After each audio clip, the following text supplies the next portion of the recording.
Good afternoon guys. So na diri karon sa Maison o nara harvester nila guys. So mura rin gyapon siya og humay guys no.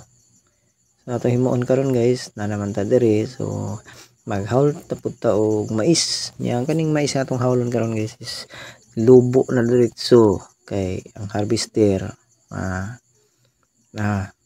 kuan man lubo may diretso ning ilaha.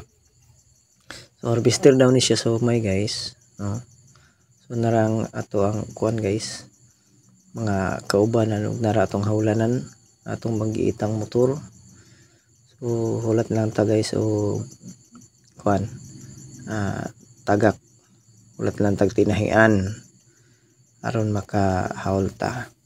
So muna ilang trabaho guys. So riyahe kayo guys. O tuyok din na siya ron. Pag tuyok ana handos na pod kuha na dayon ng kuan o nara. So kung inyo makita guys mo ni siya ang bagong harvester karon sa mais. O kini siyang harvester guys panahon po sa ting-ani o gumay. So ilisan pod nila og bleed o kanang ilang gipang taod para sa mais. So ibalot na po nila ang para sa humay mo nang nindot jud kayo ang kaninga negosyo. So nara guys, so nangalagpot yung pakaw pakpak guys. So, puro to eh. So mo ni siya ang tag-iya guys. Kani nagsunod. Mo ni siya ang tag-iya sa aning maisan now. Perting lapara ning maisan. So panikamutan nato karon nga hapon guys. So hawol kung pila ka sako ato ang mahal sa to ang kuan. So ang hatag din niya ni guys tag 40 ang sako. So paning kamon lang nato karga og 5 kung makaya ba sa tuang motor kini bugat-bugat trabaho may. So nara guys so wara gid gihapon siya og humay na sunod-sunod na sila do. Kani sa guys so wala siya kon kuyog baboy sunod-sunod ra man aning isa o na backing siya o backing. So mao gid gyapon siya sa kuan harvester sa humay. O na guys so biyahe na ta. So mo ni ang amo ang kuan guys magiitang driver magiitang motor ay basta rusi gahi gahi kay na mong rusi guys. Mo na rusi na mo 100 guys ilisan ako og bor sa 150 mo nang yung ana na siya.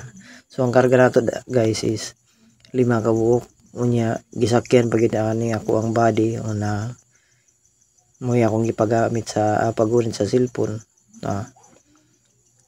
nahulog nag-unom kasako akong karga guys. So bugat-bugat po ang among karga kay ang isa kasako ani mo timbang mga 80 tahon. So medyo bugat-bugat yun na pod. So diri nga side guys medyo layo-layo na ni amo ang gikuan sa mais kay hapit naman ang human og harvest. So diri na to dapit sa ibabaw.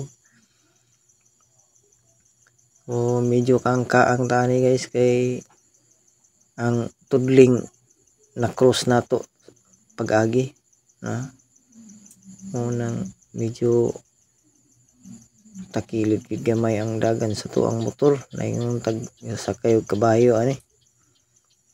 Pero sisiw ra kayo guys. Na siya. Muna nara kasisiw ang 5 kasako nga nilobo guys. Mutimbang gini siya o kuan butang nato 80 isa kasako. So sa 5 medyo bugat-bugat gud. No 400 tama ba? Ayan guys medyo KI gud. Yan KKI pero kahit ni atong Rosie guys. Rosie ra gid ni guys. Rosie nga 100 pero giharnat ang 5 kasako nga niglubo. Ayan guys. So kinsa tong gusto magpahimo diha pwede ni panghaul, pwede niya idaro. Kung pwede na to rag daro, cut sa diri guys. Ayan. Alright. Thanks for watching.